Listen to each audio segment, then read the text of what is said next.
ممنون و مشکور ہوں گویندی صاحب کا جو آج کے مہمان بننے کے لیے آمادہ ہوئے اور ان کے آنے سے خانہ میں سب کے لیے بہت ہی باعث صدر باعث عزت بات ہے. اور خاص طور پر ہم نے مل کر آپس میں کیونکہ ان کی اتنی جامع قسم کی شخصیت ہے کہ یہ سمجھنا کہ کس ٹاپک پہ یہ بات کریں اس پہ کافی ایفرٹ اور ڈسکشن میں ہوئی ہے.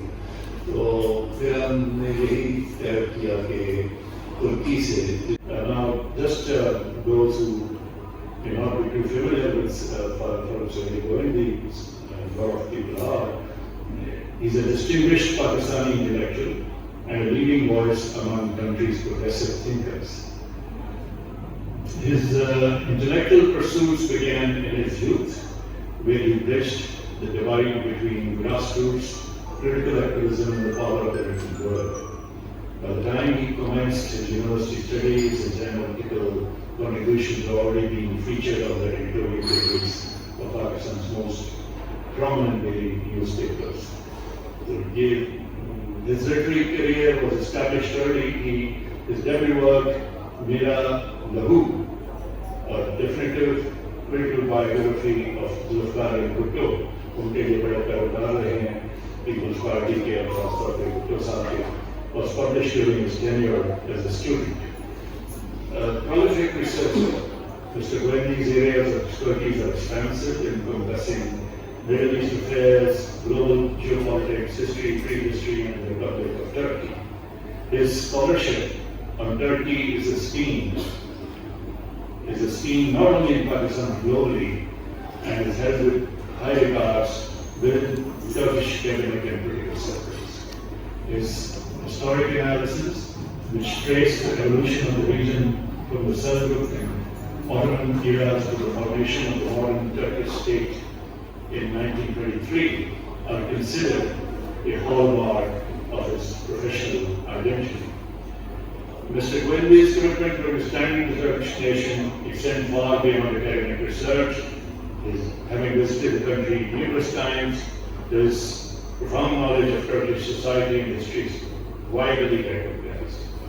It was through this deep engagement that he cultivated a notable friendship with the late Gülistan Ecevit, four-time Prime Minister of Turkey. The author of 14 books, Mr. Govindi, has recently garnered significant critical acclaim for his latest book, Main Hoon Jahangir, a lifetime explorer. And Mr. Govindi holds a master's degree in political science. His advanced credentials include leadership training at the United Nations Leadership Academy and specialized graduate studies of the conflict studies at the School of International Training, Vermont, USA, where he was awarded a scholarship for his focus on the Bosnian conflict. So, Janab Govindi Sahab, آپ کے لیے اباب ہے اور سب بھائی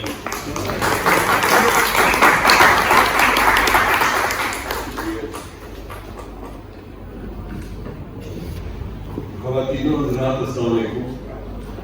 یہ میں رسمن بھی کہہ رہا تھا میرے سے زیادہ لائق لوگ بیٹھے ہیں کیونکہ یہ فورم بڑے تعلیم یافتہ لوگوں کا فورم ہے. یہاں بات کرنا کافی ایک امتحان ہے کیونکہ یاد ہے میں پنجاب یونیورسٹی میں پڑھتا تھا تو میرے استاد حسن عسکری رضوی صاحب, تو انہوں نے مجھے 3 ایڈوائزز کی تھی پیپر گریڈ کے کبھی ہندوستان جا کے کریکنگ نہ لینا. میں کہا جی میں چاہتا ہوں, تو وہ دفعہ جا چکا تھا اور میں کریکنگ نہیں لیتا ہندوستان میں.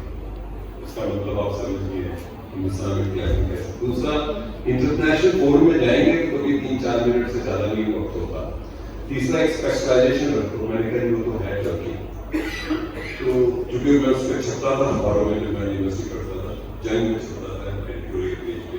ٹرکی سے ترکوں کو اور ترکی کو جاننے کے لیے مجھے باقاعدہ 43 سال ہو گئے ہیں 83 سے.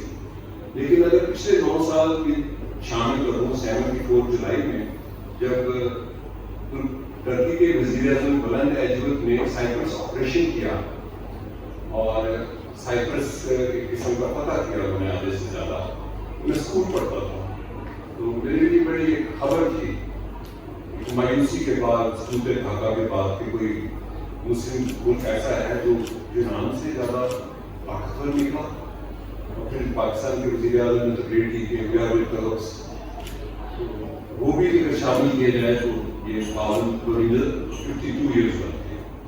لیکن ترکوں کی اس ترقی جو آج کل ہے پاکستان میں 10-15 سال پہلے یہ موضوع بنا ہے. اور مجھے یاد ہے ایک بہت بڑے نیوز رپورٹر میرے ساتھ 10-12 سال پہلے ایک جگہ بیٹھے، جب میں نے سے ترکی سن رہے تھے تو وہ حیران ہو جا رہے تھے. میں کہا آپ نے 12-13 کی بات ہے 2010 یا 9 کی. میں نے کہا آپ روڈی سمجھتے ہیں ترکی کو، آپ کو نائجیریا سمجھتے ہیں ترکی کو. بڑے آپ رپورٹر ہیں لیکن یقین کا شاید مطالعہ نہیں تھا، لیکن اب ترکی کو لوگ جاننا شروع ہو گئے. لیکن ہمارے یہاں کچھ مسکنسیپشنز بھی بڑے ہیں، کیونکہ جو سوشل میڈیا ہے وہ جیسے آپ کو پتا ہے جس قسم کا مواد شیئر کرتا ہے. تو ترکی کے عروج کو جاننے کے لیے ضروری ہے ترکی کے 2 عہد جو ہیں بڑے ہیں، کیونکہ مڈل ایسٹ کی 2 سیولائزیشن ہے. جیسے کہ شاعری صاحب نے اللہ بات کی کہ باہر وہ ایک قسم کے وہ آئے سینٹرل ایشیا سے. مڈل ایسٹ میں عرب اور عجم، ایرانی اور عرب 2 تہذیبیں، تیسری تہذیب نے جنم لیا ترکوں کی. اور وہ صرف مڈل ایسٹ کی تہذیب نہیں، اور اس تہذیب کا اور اس ساری قوم کا اثر رسوخ 3 کانٹیننٹ تک چلا گیا، افریقہ، یورپ، ایشیا اور مڈل ایسٹ. تو پہلا جو ترک حکمران ہے اس خطے میں وہ تغرل بیگ ہے، جو سلجوکیوں کا پہلا حکمران تھا. جب ان کی ایمرجنسی سے پہلے انہوں نے مصر میں ایک چھوٹی سی ایک ریاست بنا لی تھی. جب انہوں نے عباسیوں کو شکست دی 868 سے لے کے 2005 تک، اور وہاں پہ ایک چھوٹی سی ریاست بنی، کیونکہ پہلے یہ گدریے تھے، پھر یہ عربوں کے سپاہی ہوئے، پھر سپاہیوں سے جرنیل ہوئے، پھر جرنیلوں سے مصر میں ان کے پاس چھوٹی سی حکمرانی ہے. لیکن جو باقاعدہ ترک عہد شروع ہوتا ہے وہ سلجوکوں کو ڈسکس کیے بغیر ہم آگے نہیں آ سکتے. ہمیں آج تک ترکی سمجھ آ جائے کہ انہوں نے قومیت کی بات کی ہے. دیٹ از ویری انٹرسٹنگ کہ تغرل بیگ اس کا کیپٹل شہر رے تھا جو تہران کے مضافات میں ہے، وہ ٹاور بھی ہے. اور یہ عہد ہے 1037 سے 1063 تک. پھر سلجوکوں کا عروج ہوتا ہے، جیسے مولانا روم، اصل میں تو مولانا بلخی ہیں، وہ بلخ سے آئے تھے، لیکن روم سلطنت روم. پھر سلجوکیوں کا جو ڈیسائسو ہسٹری میں آپ نے ترکوں کے پرائڈ جب آپ ترکوں میں ملتا نا تو وہ بڑے ایروگنٹ ہوتے ہیں اپنے غرور میں، اس لیے کہ ان کے 3-4 بڑے غرور ہیں. نمبر 1 سلجوک، نمبر 2 کہ بیزنٹینینز کو ریپلیس کر کے آٹومن امپائر بنانا، نمبر 3 پھر الائڈ آرمی کو شکست دینا، جس کی طرف میں اب آؤں گا. سکھ مین آف دا یورپ جو مین میرا ٹاپک ہے. لیکن ہسٹری میں جو سب سے بڑی کی کامیابی تھی وہ الگ ارسلان. آپ اکثر ترکوں کا نام ارسلان سنیں گے جس کا مطلب ہے شیر. اور یہ بیزنٹینینز کے خلاف، بیزنٹینینز کو پہلی شکست تھی جو میں ذکر جو اب اردو کا ریجن ہے عراق اور ترکی کے پاس، وہاں ان کی بیٹل ہوئی اور جو رامنوس چہارت تھا اس کو شکست ہوئی اور یوں بیزنٹینین ایمپائر وائنڈ اپ ہونا شروع ہو گئی.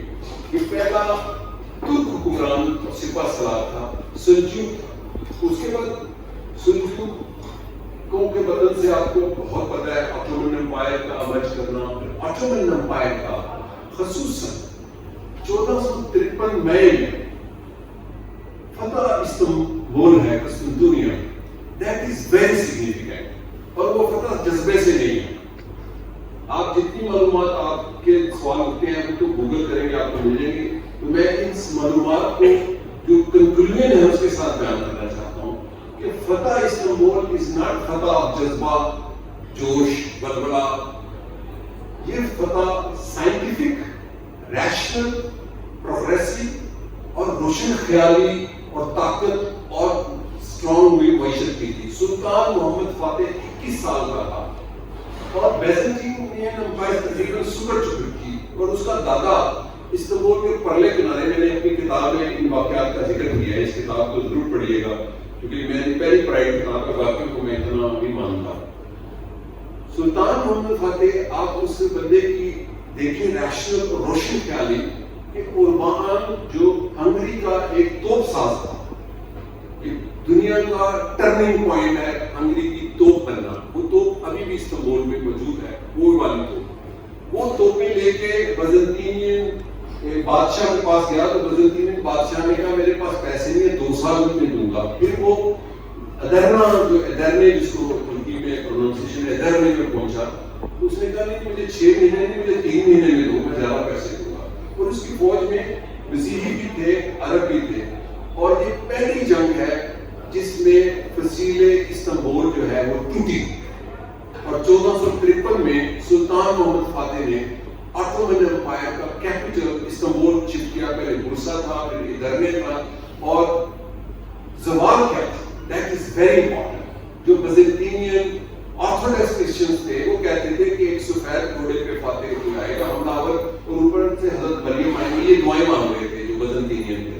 اور جو ترک تھے یہ انہوں نے یہودیوں کو آباد کیا جو اسپین سے لٹ کر آئے تھے. جب اسپین میں فال آف کرناتا ہوا اسی سلطان محمد فاتح اور اس کے بڑوں نے, اور انہوں نے کہا انویسٹمنٹ کریں اور چھوٹی توپیں بھی انہوں نے انویسٹ کروائیں اس اوربان کے علاوہ. اور یہ دنیا کی پہلی گن پاور اسٹیٹ بنی. اور دنیا میں یہ ضمنی سی بات ہے ویری امپورٹنٹ کہ دنیا میں ایک وقت تھا کہ 4-5 بڑی گن پاؤڈر اسٹیٹ تھی. بھی نہیں پولیٹیکل سائنس کی کتابیں آتی ہیں, اس میں آٹومن تھے اور سارے مسلمان تھی. اسپین تھا, دمشق تھا, تہران تھا ایرانی, اور مغل تھے. اور مزے کی بات ہے کہ مغلوں میں آٹومن سے ہی سائنٹسٹوں کو انہوں نے لیا اور بابر کی توپ نے فیصلہ کیا. وہ جنگ بھی توپ کی فتح تھی, آپ کو اس جنگ کا پتہ ہی ہے. اب یہ جو 36 سلطان ہیں آٹومن کے, ہمارے یہاں بڑا کنسیپٹ ہے کہ اتاتürk تھا اور اس نے آٹومن امپائر وائنڈ اپ کر دی اور جی اسلام کو یوں کر دیا. میرا خیال ہسٹری کو اگر آپ کرونالوجیکلی نہ پڑھیں اور امپارشل ہو کے نہ پڑھیں تو آپ ہسٹری نہیں پڑھتے. اپنے جو دماغ میں ہم نے بنائے ہوئے کانسیپٹ ہیں ان کے تحت پڑھتے ہیں. جو آٹومن کا زوال تھا وہ 250 سال کا تھا, اور یہ خاتمہ آٹومن امپائر کا اسی ہو جانا تھا جس نے ویانا سے سلطان علی شان نے, سلیمان دی میگنیفیشنٹ نے ویانا سے ریٹریٹ کیا. جو ویانا سے ریٹریٹ کیا, اگر وہ ریٹریٹ نہ کرتا تو اس کی شکست تھی, چونکہ ساری کرسچن اسٹیٹ جو تھی یورپ کی اکٹھی ہو کے دوبارہ ایک جنگ کرنے آ رہی تھی. تو وہ جو ریٹریٹ تھی, جو بعد میں جاؤں گا اس کا میں نے لکھا کہ 234 سال بعد ترکوں نے اس ریٹریٹ کا بدلہ لیا. تو یہ جو 36 سلطان تھے, 36 سلطانوں میں آخری سلطان تو نئی پارلیمنٹ نے منتخب کیا تھا اتاتürk کی قیادت میں 1922 میں. تو اس سے پہلے کہ ترکی میں کیا ہوا, دیٹ از ویری سگنیفیکینٹ. اس کے پتن سے وہ جو زوال تھا, اس زوال کے پتن سے ترکوں نے لیسن جو لیا وہ روشن خیالی سائنٹیفک اپروچ تھا. اور اس میں جو فرانسیسی انقلاب آ رہا تھا, فرینچ ریولوشن سے پہلے ہی آٹومن سلطانوں نے, یہ ہمارے کچھ خاص اسکول آف تھاٹ کو لوگ نہیں بتاتے, روشن خیالی یا سیکولر موومنٹ شروع ہو چکی تھی فرینچ ریولوشن سے چند سال پہلے, چونکہ وہاں بھی موومنٹ تھی. تو وہ جو روشن خیالی کی موومنٹ تھی اس میں سلطان احمد, آپ اکثر جاتے ہیں ترکی تو سلطان احمد محلے میں جاتے ہیں جس کو آپ سلطان احمد کہتے ہیں, اس کی قبر پہ وہ پہلا سلطان تھا. 1707 اور 1730 اس کا زمانہ ہے جس نے روشن خیالی کی بنیاد رکھی. اور اس کا ایک داماد تھا ابراہیم پاشا. آپ نے ڈراموں میں نام بھی پڑھا ہوگا اکثر, ابراہیم پاشا. وہ اس روشن خیالی کا علمبردار رہا اور اس نے ترکی کے اندر, اچھا یہی کام اسپین میں مسلمانوں نے کیا تھا جب مسلمان یا عربوں نے کیا تھا, تراجم کا جتنا یونانی علم تھا سارا دفن ہو چکا تھا.